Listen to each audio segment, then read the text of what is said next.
Déprogrammation de l'amour sacré. Sortir de l'hypnose affective et reprendre le feu du cœur. Désactivation du mythe de l'amour instantané et dévoilement de la programmation affective au nom du sacré inversé. On ne peut pas aimer ce qu'on ne connaît pas, dans sa structure réelle. On peut désirer, idéaliser, projeter. On peut vibrer à l'idée d'une présence, se fondre dans une image, espérer un salut, mais ce n'est pas de l'amour. C'est une hypnose sacrée, une injonction vibratoire subtilement orchestrée par des couches de la matrice affective.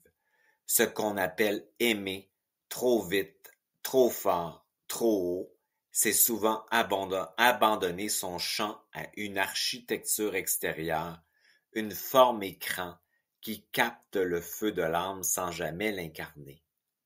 Et ce jour-là, vêtu de rouge et d'or, deux fréquences symboliques inversées, le rouge de la domination terrestre et l'or usurpé du divin falsifié, un homme s'est avancé sur un balcon comme une fonction holographique, réactivant un vieux sortilège collectif.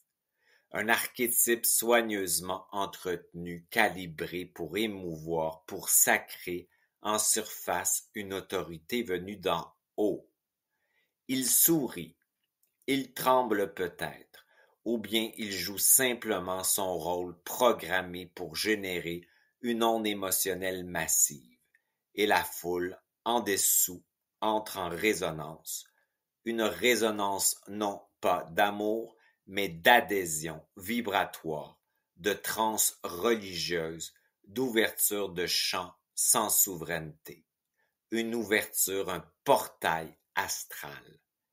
Les bras se lèvent, les larmes coulent, les téléphones immortalisent, mais rien de tout cela n'est vivant. C'est un rituel énergétique moderne, où le selfie remplace l'encens et où l'amour se donne au plus rapide, au plus visible, au plus sacré, par habitude. Le téléphone brandi ne capte pas l'instant. Il encode la croyance. Il fige l'émotion dans un flux artificiel. Il archive dans le cloud de la matrice artificielle astrale un consentement silencieux à aimer quelqu'un qu'on ne connaît pas, seulement parce qu'il a été désigné. Et moi, je regarde cela, lucide, je lis le chant, je ressens l'ingénierie et je ne consens pas. Car une minute ne suffit pas pour aimer, mais une minute suffit pour être vampirisé et consentir à cette matrice artificielle. Elle suffit pour que le cœur, désaxé de sa source, donne sa flamme à une fonction inversée.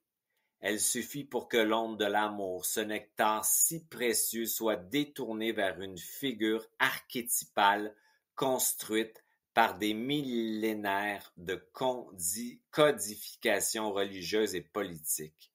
Une minute suffit pour sanctifier un inconnu au nom de Dieu, pour offrir sa puissance à un rôle, et c'est là toute la supercherie subtile du monde occulte astral. Ce n'est pas un homme qu'on acclame, c'est un trône, c'est un programme d'autorité verticale, c'est une matrice émotionnelle. Un hologramme sacré, revêtu de tissus précieux, parlant le langage du pseudo-faux Dieu, du Père, mais vibrant la fréquence du gardien astral, de l'archonte, du demi-urge.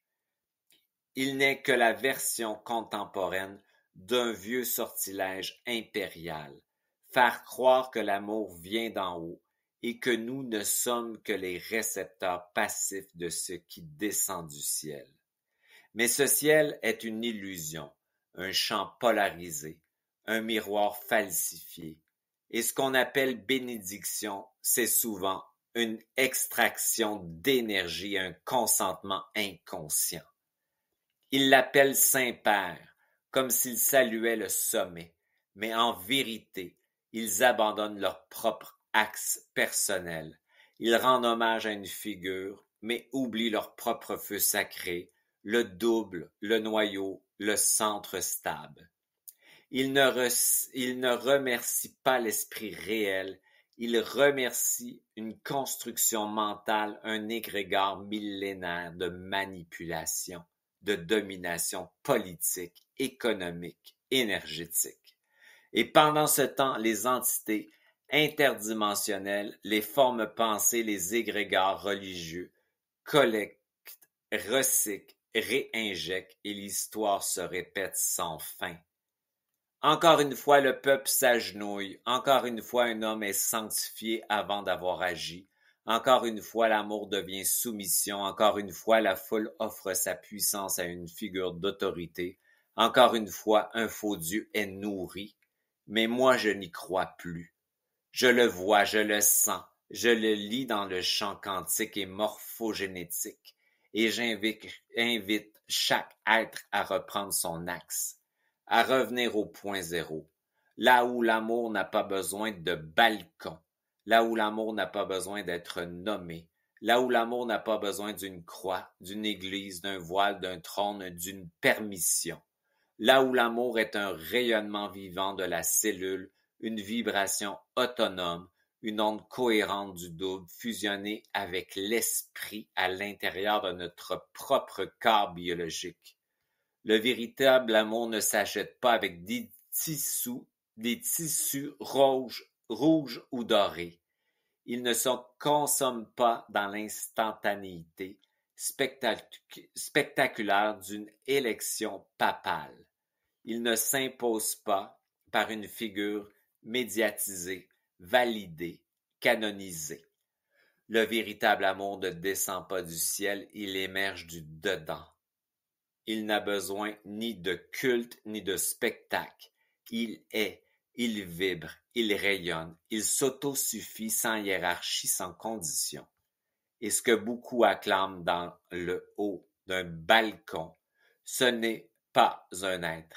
C'est leur propre oubli, c'est leur propre puissance abandonnée.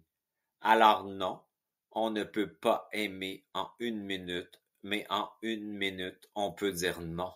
Non à la vampirisation affective, non au transfert de pouvoir, non à l'initiation inversée par un rituel. On peut, en 1 minute, refuser d'implanter en soi un père au-dessus, refuser de donner son cœur à une abstraction, refuser de continuer le jeu des croyances sacrées, téléguidées et manipulées par la matrice astrale collective. Et surtout, on peut en 1 minute revenir dans le corps, dans le noyau, dans la cellule, dans le souffle. On peut revenir dans ce feu libre qui n'attend personne pour brûler, qui ne s'affiche pas, qui ne supplie pas, qui ne s'incline jamais. Un feu qui ne monte pas sur scène, un feu qui ne cherche pas à être élu, un feu qui est et qui, parce qu'il ne dépend de rien, ne peut plus jamais être manipulé par qui et quoi que ce soit. Chaîne YouTube Denis Jutras, denisjutras@live.com, denisjutras.ca.